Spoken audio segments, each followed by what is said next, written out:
down, and it's easier if you don't have to keep popping up to see what it is. We are your tax dollars at work. Yes. People just love it when I tell them they're finally going to get something back for all those taxes they've paid in over the years. We get most of our money from the state. Some of it is grants that we've gotten. Some of it comes from the federal government for some different programs, depending on the program and the ages. We serve from pre-birth. If a parent is told this child will not see, we can step in right then and help the parents cope with that. Out through, I think the oldest we've served is 107. We do a lot of work in nursing homes with people who are there. Just because they're in a nursing home doesn't mean we can't help them. We serve people whose vision is 20/70 or worse in the better eye. So, and by Virginia law, that's when you have to stop driving. So if it's 20/70 or worse, you're going to hear from DMV that you shouldn't be driving. If you hear from DMV that you shouldn't be driving because of your vision, get in touch with us. We also serve people who have 20/20 vision but field loss. And that could be from a stroke. I'm working with one man right now who had a stroke, and he sees absolutely nothing on the right side. He can see 20/20 on the left, but nothing on the right. So we can come in situations like that. There's a disease called retinitis pigmentosa, where you get tunnel vision, and that you can still read just fine, but you can't see to get around because all you see is right in front of your face. And we can work with people like that because they don't have enough field to be safe. So what we ask for, we'll take referrals from anybody. You can refer a neighbor, you can refer yourself, a family member, but before we can serve, we have to have an eye report from an eye doctor telling us what the vision problem is, what the visual acuities are, what the fields are. That way we know it's legal to serve, and it also helps us know what they're going to need by knowing what the vision condition is. There's no point in getting something that's going to magnify something really big for somebody with retinitis pigmentosa, because you're going to make it too big for them to see when all they can see is right here. For some people like that, we give them telescopes and tell them to turn them backwards, because we'll make everything smaller so it'll fit in their field of vision. We do a lot of different kinds of things. We have vocational counselors who start working with kids at age 14, helping them make career choices, get the courses they're going to need. We pay for them to go to college if that's what they need to do what they want to do. For people who want to start a business, sometimes we will even buy the equipment needed to start a business. If they've got a job and they use a computer, there's software we can get to put on the computer. I've got one here, I'll pass around. This is a demo version, but you can kind of see on the screen that just the picture on the front, it blows things up so you can see them. And it has a version that also talks and will read to you what's on the screen as well. There's another program for people who don't see at all called JAWS, and it works, it just reads everything on the screen. You can't use the mouse when you can't see, so there are keyboard commands that you learn to go with it that move you through web pages and whatever you're trying to do. The talking programs, you can adjust the speed on. I have a blind coworker whose desk is about this far from mine in cubicles, and you hear his over there just jabbering away. I can't understand it, it's way too fast, but he's picking up every word of it. He's used it long enough, he just keeps turning the speed up and up, and he can pick up what he needs from it. We have... You said 20/70 or worse, that's uncorrected. That's your best correction. Okay. So if you can correct it to that, then... And sometimes we will serve somebody who's 20/60 if they're vision's predicted to get worse. Yeah, we can go in, if we know that they're going to get worse, and start working with them before it gets worse so they're prepared for it. We can help people learn how to manage their medications even though they can't see or read the pill bottle. There are techniques that we can teach for marking the pill bottles so you know what's in them and how often to take them.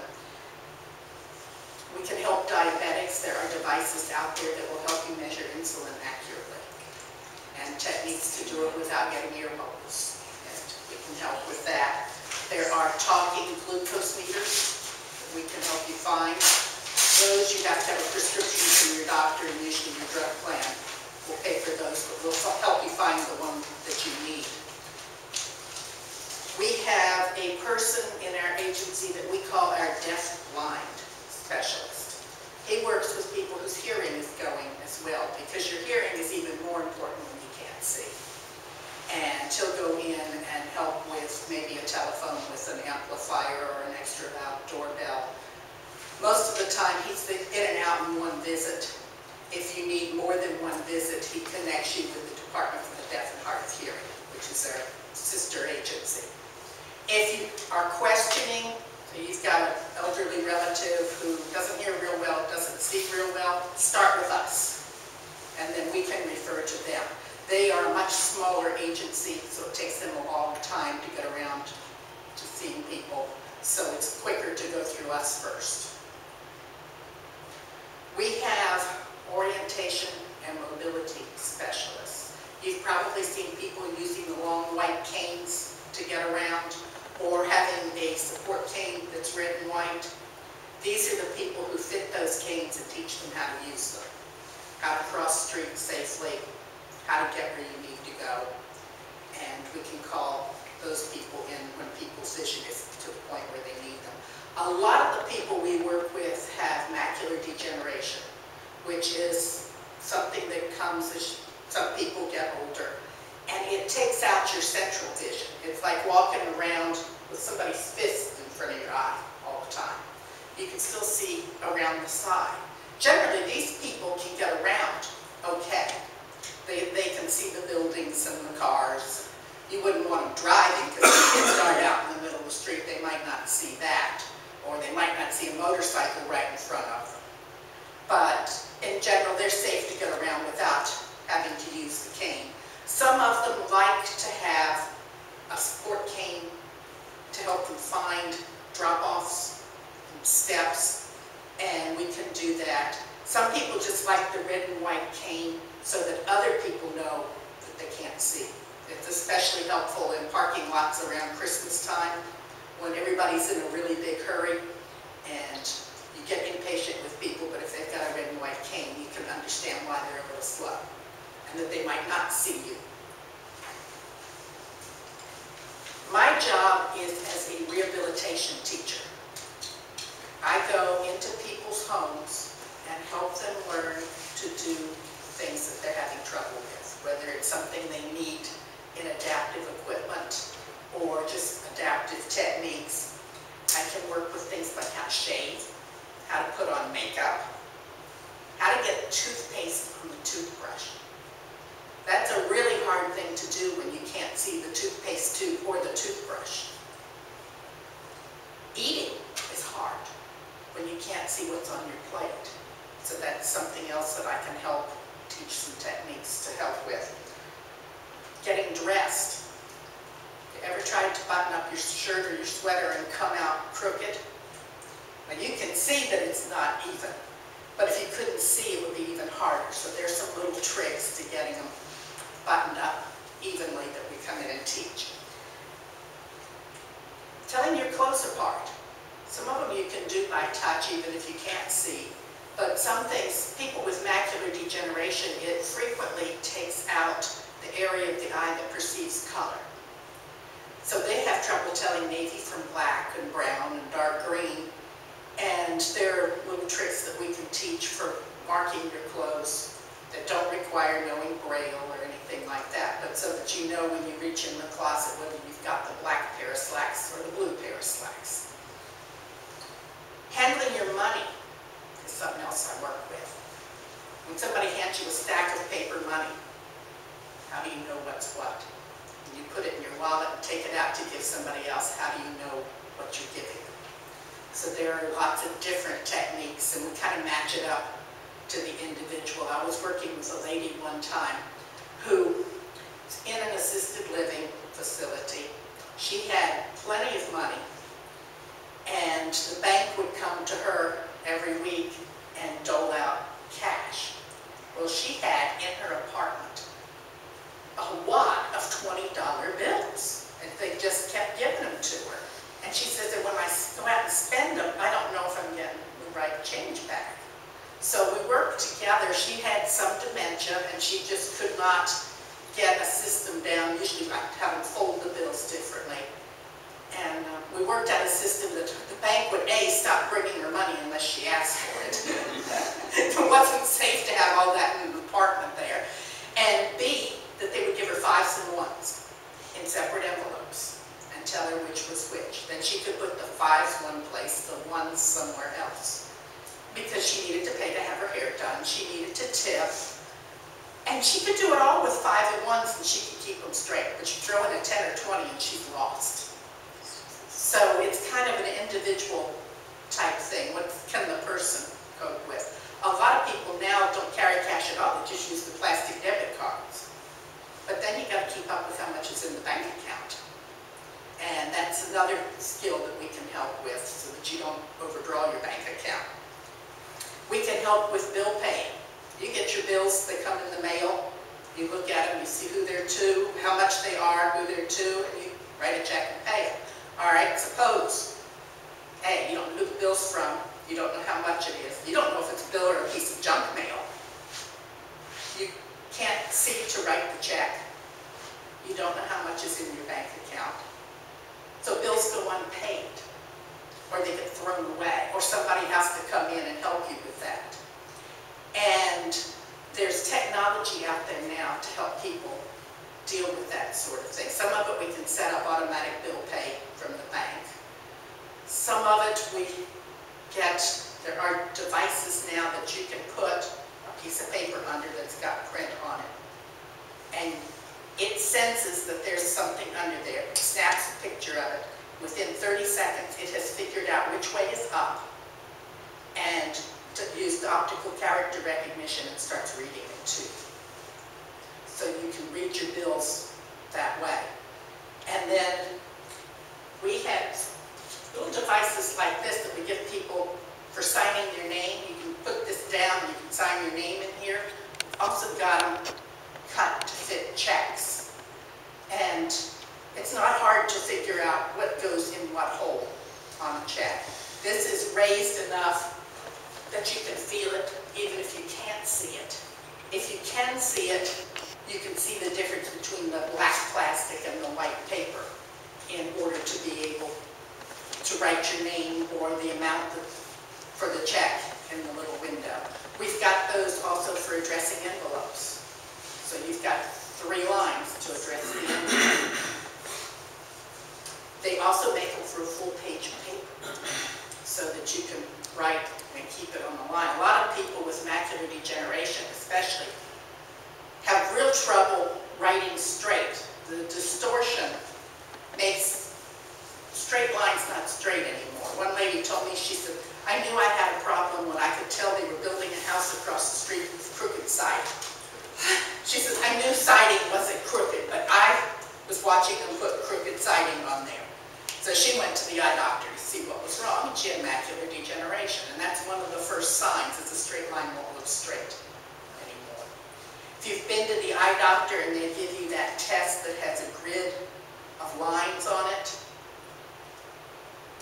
what they're looking for is, can you see the straight lines in the grid, or does it curve? If it curves, you've got early stage macular degeneration.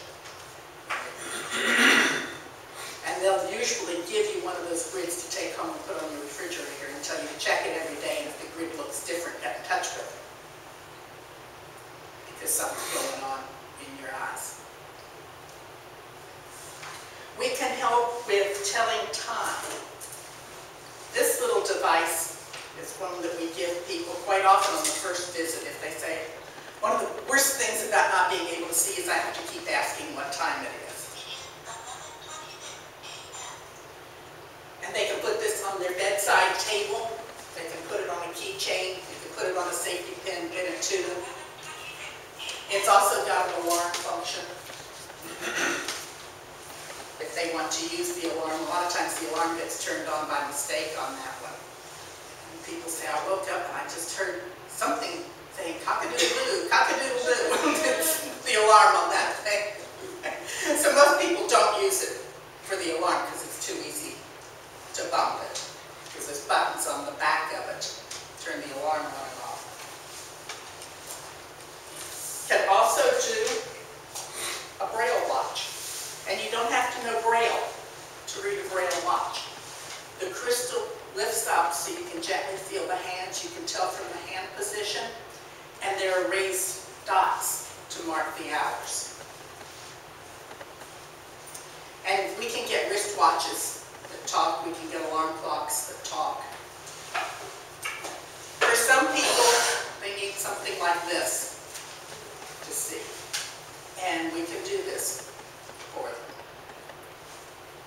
And this one is supposed to set itself. You put the battery in, wait 24 hours, and it's got the right time. This one I carry around in my car because it doesn't work. But most of them work pretty well. They even adjust for daylight savings time so they don't have to do that. We can also help with, I've popped a button. How do I get it back on? There are ways to thread a needle, and you can't see. There are self-threading needles, there are needle threaders, and most of us, when we sew a button on, we do half of it by feel anyway, because you're coming up from underneath half the time. So you just do the whole thing by feel once you get the needle thread. And I have taught people to use sewing machines. There are self-threading needles for sewing machines and needle threaders for sewing machines. So there's a lot of things we can work with on that so that they can maintain their clothes, can iron without being able to see.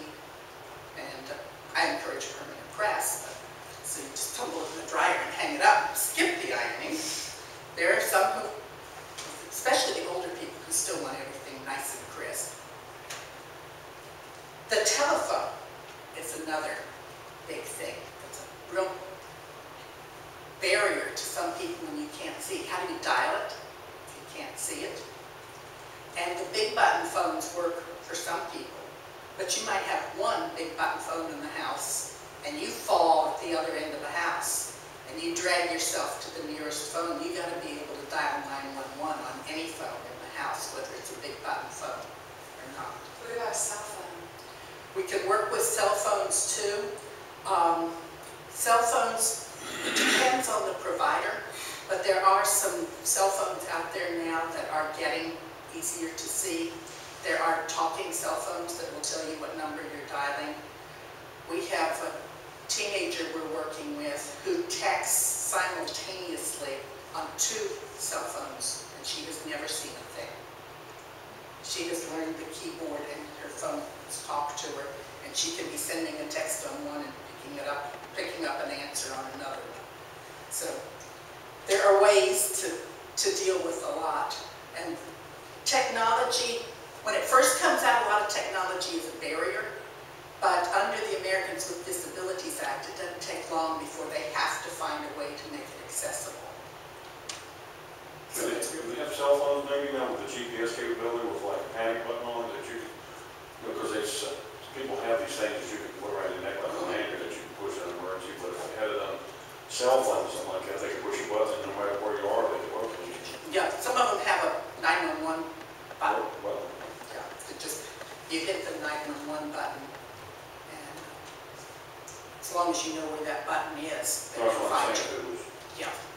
My daughter, when she was getting tested, her cornea got torn, and so she was basically blind for several days. And she called my youngest daughter, and she was in hysterics because she was in a lot of pain and she needed help. Her husband had dropped her off and gotten her settled and gone back to work. Right. She thought she was calling him, and she ended up calling her younger sister instead. But of course, we were able to, Yeah.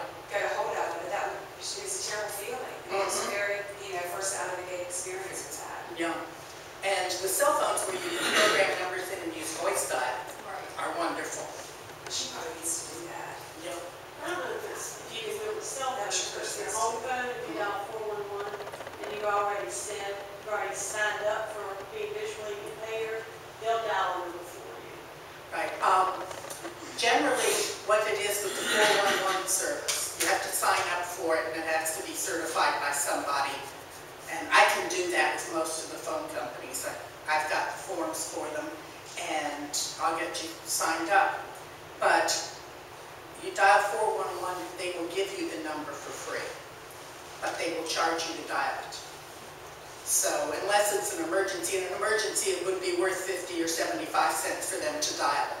If you're just trying to call the chat, you use one of the techniques you've learned to write the number down so you've got it the next time and you can go ahead and dial it yourself. One thing to look at on your phones, every phone that's been made since the ADA has a raised dot on the 5. So if you can find the 5 on the phone, you can kind of get your orientation from there to find the other buttons. And that's helpful in the dark too, if you've got to use it in the dark sometime. One of the first things I do for people is I go into their house with these little dots and put them on appliances, thermostats. They're raised so they can feel them. I've got all different shapes, colors, sizes, so you can put them on appliances to mark, like on an oven dial, 350. If somebody does a lot of baking, I'll do 250, 350, 450. It's too close together if you do 300, 350, and 400s. I do the 50s. And you can pretty well interpolate any temperature you want if those are marked for you. Thermostats, I'll put like one on the summer setting, one on the winter setting, so that you can tell. And if you need it a little warmer or colder, you can adjust. You don't have to know that you're going up a degree or half a degree. You just know you want to be warmer or colder. I do that in the middle of the night all the time. Yeah. And some of these little things like this are all some people need, and they can go on and be independent. A lot of microwaves now have a button on them that when you hit it, you get a minute or 30 seconds. If you know where that button is, you can set it for any time you want. You just hit the button as many times as you need to. And maybe you need the clear button marked, so if you made a mistake, you can clear it out, start over. And they make talking microwaves, but they don't talk to you until after you've pushed the button. And that's not real helpful if you've already put in the time and discover it's wrong, then you got to go back and figure out all over again, all right, which is the right button to push. So if the buttons are marked, that helps. For people who read Braille, we've got a Braille Dymo tape maker, and we can actually put Braille numbers on things. But there's an awful lot you can do without having to learn Braille. And most senior citizens aren't going to learn to read Braille. It's like learning a foreign language. And you also have to have really good feeling in your fingers, which is something we lose as we get older. And we also have calluses on our fingers that we've gotten from a lifetime of using our hands that makes it hard to feel Braille. There is jumbo Braille, which we use with some people. It's kind of like the difference between first grade writing and your high school textbooks, where it's bigger. And some people can feel that when they can't feel anything else. So that's something that's available. For Braille, for those of you who have wondered how it works, Braille is a 6-dot cell, and everything is done with combinations of those 6 dots. So it's a little complicated to learn just the basic alphabet even. And a lot of adults, if they master anything, will just master the basic alphabet. And a few punctuation marks like a period, comma, $, and have enough to be able to function, but not enough to be able to read a book, because books are written in contracted Braille, where there's a sign for ST and a sign for the word and. There are, yeah, it's kind of like a shorthand that you can learn if you are actually wanting to be able to read books. A lot of the students here who are Braille users would know contracted Braille, because it's the only way you're ever going to get through a book. And most books are written that way anyway, because the books are so huge. Well, most people would, if you didn't know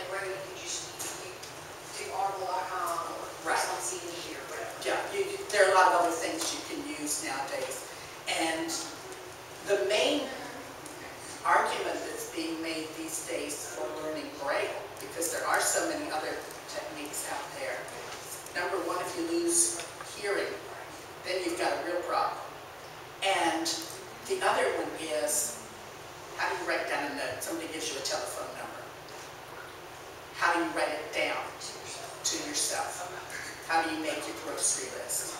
Things like that. That, yeah, there's technology out there to do it, but you don't always have that technology with you.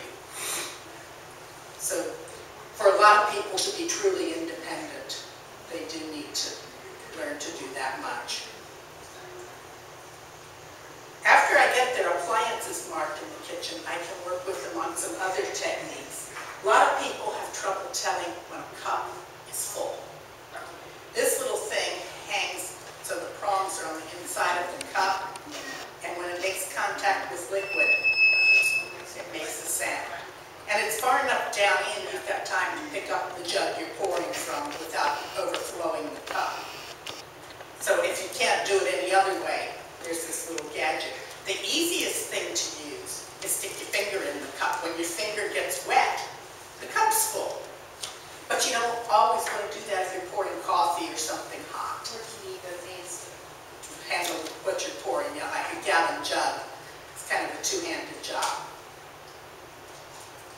There are techniques for cutting without cutting yourself, and for getting the things fairly even when you're cutting. There are also some devices that we can try for that. One thing that helps a lot of people, our low vision people, is a cutting board that's white on one side, black on the other. If you're cutting an onion, you do it on this side. If you're cutting a piece of beef, you do it on this side. So you've got contrast.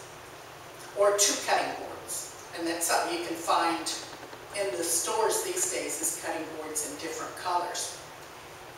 So even if you're not eligible for our services, if you find that you're having trouble cutting something, you might just try getting different color cutting boards. Could anybody order that? The two-color cutting board, just whether or not you were qualified as a... Okay. Yeah. There are companies, if you just go on the web and search low vision products, Okay. and you'll see companies that you can order from that have a lot of these things. Two of them that we use a lot are Maxi Aids and Independent Living Aids.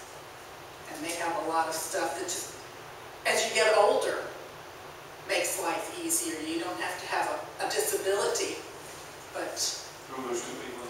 Maxi Aids and Independent Living Aids. And they both have really extensive websites. Yeah, it seems like some of these things, like if you didn't qualify, but you are getting older and getting a little diminished, These would help. it would be easier to learn it when you've got more of it, more available to you. Right. Yeah. This is another little, and this costs about $7. I ordered one for myself because I find it handy. Turning pancakes and landing them without putting one on top of the other.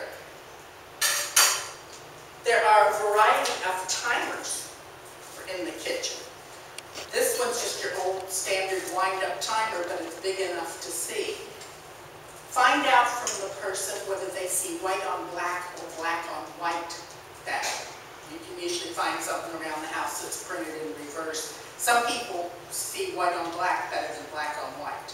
And a lot of these things come both ways. So if you're ordering something like this for your grandmother or somebody, see which one she could see better. There's been a lot of talk lately about use a meat thermometer to tell when your meat is done. Well, how do you do that if you can't see the thermometer? There are talking thermometers now. This one is a button to turn it on, and you hit the button on top.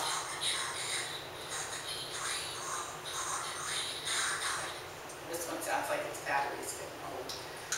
But things like that you can use. This has a fast read, so you can stick it in a hamburger and get a temperature reading from the hamburger fairly quickly. You can put it in a glass of water and something you're cooking on the stove to see what the temperature is. If it didn't have a sharp point, you could take your own temperature with it. But I don't think you really want to put it in your mouth with the sharp point on it. There are talking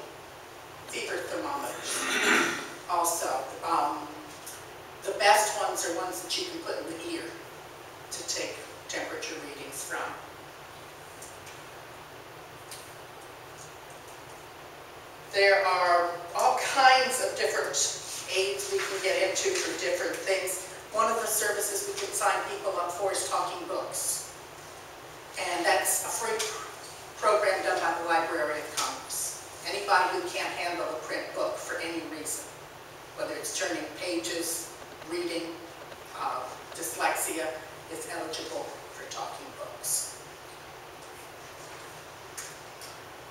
We also take people for low vision exams, and it's different than a regular eye exam. A low vision exam looks at what kind of magnifiers and special devices do you need to help you see. The magnifiers you can buy in the drugstore stop at about 3 power. That one's 10. This one's 6. There are a lot of different powers. Also, that one's got like a flashlight bulb in it. That one's got an LED. Some people, the difference in color makes a difference. There are classes like this in several different styles that you can use for seeing in the distance, watching TV, watching sporting events, or going to the theater. There are magnifiers that sit right down on what you're trying to see.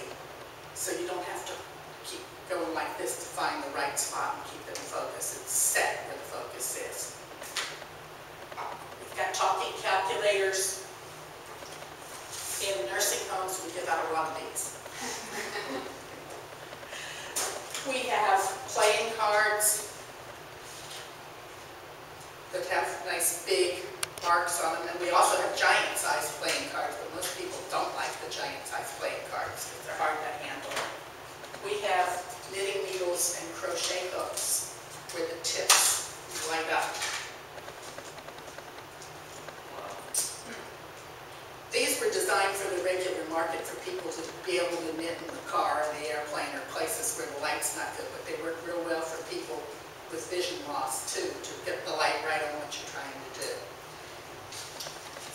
Those are some of the services that we offer.